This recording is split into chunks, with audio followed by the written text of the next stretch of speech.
ओम नमः शिवाय। आप सभी का आपके अपने YouTube चैनल पर स्वागत है। आज हम सुनेंगे शिव जी के एक सच्चे भक्त की कहानी। किसी नगर में भगवान शिव का एक भव्य मंदिर था। वहाँ पर हर वर्ष दूर दूर से भक्त लोग शिव जी के दर्शन के लिए आते रहते।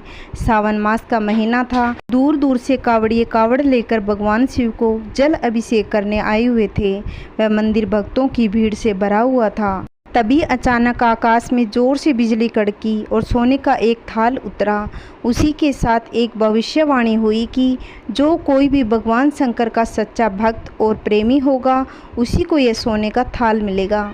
मंदिर में उपस्थित सभी लोग ने यह भविष्यवाणी सुनी और धीरे धीरे सभी भक्तजन इकट्ठे हो गए। जो लोग मंदिर की व्यवस्था देखते थे उन्हें तो पूरा विश्वास था कि यह थाल हमें ही मिलेगा, इसीलिए वे सबके आगे जाकर खड़े हो गए। सबसे पहले एक पुजारी जी आए और बोले, देखिए मैं प्रतिदिन भोलेनाथ का अभिषेक करता हूँ, इसीलिए मैं ही भोलेनाथ का सबसे निकटवर्ती प्रेमी और भक्त हूँ, इसीलिए थाल मुझे ही मिलना चाहिए। इतना कहकर पुजारी जी ने थाल उठाया। जैसे ही पुजारी जी ने थाल उठाया, थाल पीतल का हो गया। यह देखकर पुजारी जी बड़े शर्मिंदा हुए। उन्होंने थाल यथास्थान पर रखा और वहां से निकल गए। इस प्रकार वहां उपस्थित पंडितों ने खुद को आजमाया, लेकिन शायद उनमें से कोई भी सच्चा भक्त नहीं था। उन्हें भी थाल यथास्थान पर रखकर चले जाना पड़ा।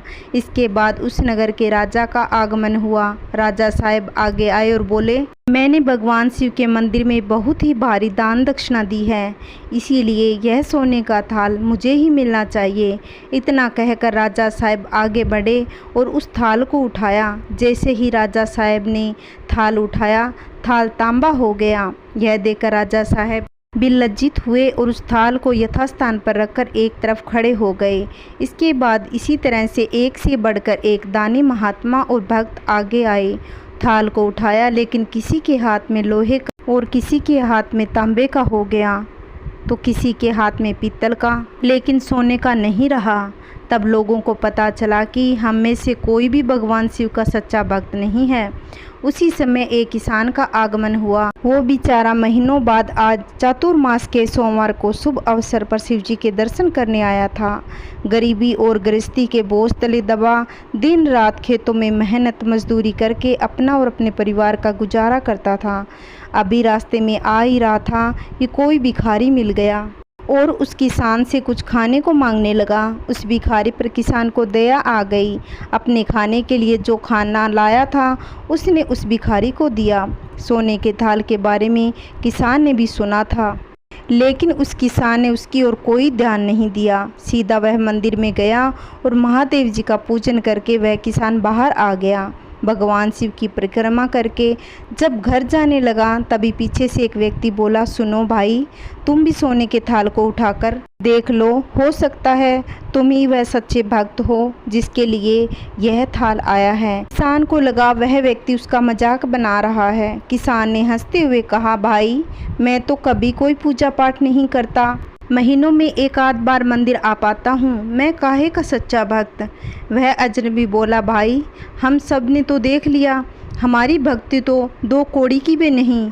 अब तुम भी अपना हाथ लगा कर देख लो, सोने का थाल मिले न मिले किंतु पता तो चलेगा तुम्हारी भक्ति में कितनी शक्ति है। लोगों के बहुत आग्रह करने पर आखिर उस भोले भाले किसान ने जाकर उस थाल को उठा ही लिया। जैसे ही उसने थाल को उठाया, लोगों के आश्चर्य का ठिकाना नहीं रहा।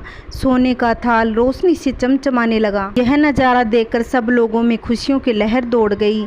सभी लोग उसके जय जयकार करने लगे और पूछने लगे कि भाई तुम भी भोलेनाथ के सच्चे भक्त हो, अब हमें भी बता दो कि तुम भगवान शिव की कैसी भक्ति करते हो। भगवान कैलाशपति तुम पे इतने प्रसन्न हैं। इस पर किसान बोला, भाइयों मैं कोई भक्ति नहीं करता, मैं केवल दिन भर खेतों में काम करता हूँ और थोड़ा समय निकालकर ज़रूरतमंद लोगों की मदद कर देता हूँ। इसके अलावा मैं कोई विशेष कार्य नहीं करता। लोग पूछने लगे कि भाई तुम लोगों की मदद क्यों करते हो।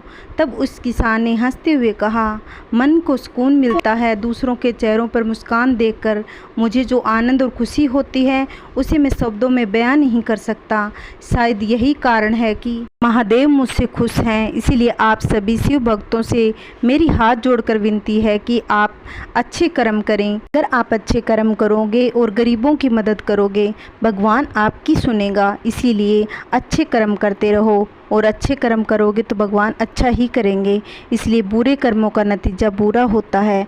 जय श्री कृष्णा, राधे राधे, हर हर महादेव, ओम नमः शिवाय। आज की मेरी वीडियो कैसी लगी, लाइक करना, कमेंट करना, वीडियो को ज़्यादा से ज़्यादा शेयर करना। अगर आप चैनल पे नए आए हो तो प्लीज़ चैनल को सब्सक्राइब करना, जिससे आने वाली वीडियो की नोटिफिकेशन आपको सबसे पहले मिल सके। हर हर महादेव।